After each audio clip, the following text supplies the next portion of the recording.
It's no longer silence, suppress, and ostracize. It's now cancel. Cancel the Republican Party, cancel America, and make America hate again, now and forever. Now, I'm not saying the right's always right. They're not. I'm not saying the left's always wrong. But the America we're now heading into is one of extreme extremes, with one party funded by and supported by a small handful of people. And starting on January 20th, a misty-eyed 78-year-old man sitting behind a Resolute desk running a country that is probably the least resolute it's been in a long time.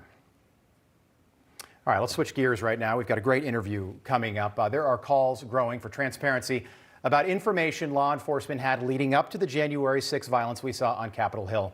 And joining us now to talk more about this is the founder of Just the News and the author of Fallout, Nuclear Bribes, Russian Spies, and the Washington Lies that enriched the Clinton and Biden dynasties. John Solomon, good morning. Thank you so much for being with us. First of all, we all saw that drive-by impeachment a couple of days ago in Washington, run by Nancy Pelosi. But it turns out that now, as more time has gone by, as we expected, the FBI, Capitol Police, and Metro Police may have had advance warning about major violence at the U.S. Capitol. Yeah, that's true. Absolutely. At least 2 days before, on November 4th, both NYPD Intelligence Unit in New York and the FBI in its one of its Virginia offices received information indicating that there had been planning for violence in the Capitol, to storm the Capitol. There was even discussions on certain internet bulletin boards of killing cops.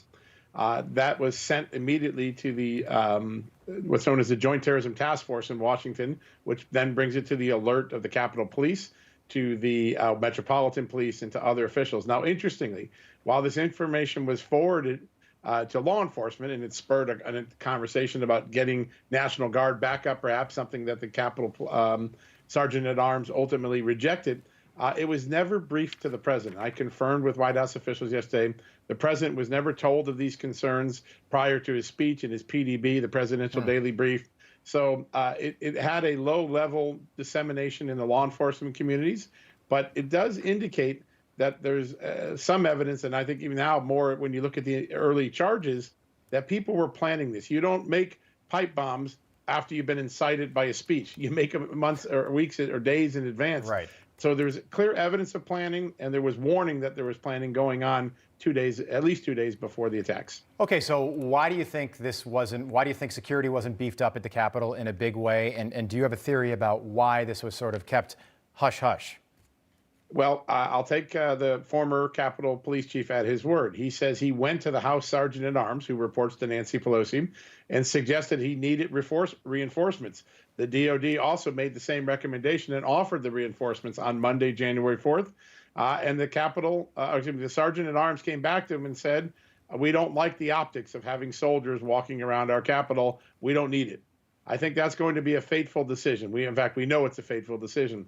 But here is the big question. The Sergeant at Arms reports directly to the House Speaker in the House, and the Senate Sergeant at Arms reports directly to the Senate Leader.